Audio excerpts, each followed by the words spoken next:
முத்துமலை வாழும் முருகனே, தமிழ் இனத்தின் தலைவனே. சேலம் அருகினிலே கம்பீர உருவினிலே மலையின் அடியினிலே அழகு சிலையாய் நின்றோனே.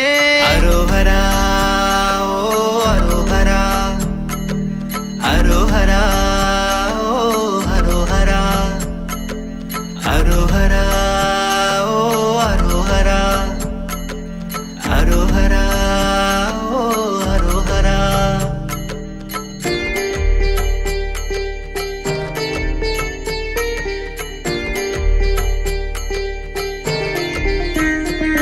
என் தலைமுறை தோன்றிய குகனே, ஐந்தெழுத்தின் மகனே, மாயோன் மருமகனே, சேவல் கொடியோனே, உமையின் பாலகன் இவனே, குறிஞ்சியும் நாயகனே, வள்ளியின் காதலனே, கஜமுக இளையோனே. அரோஹரா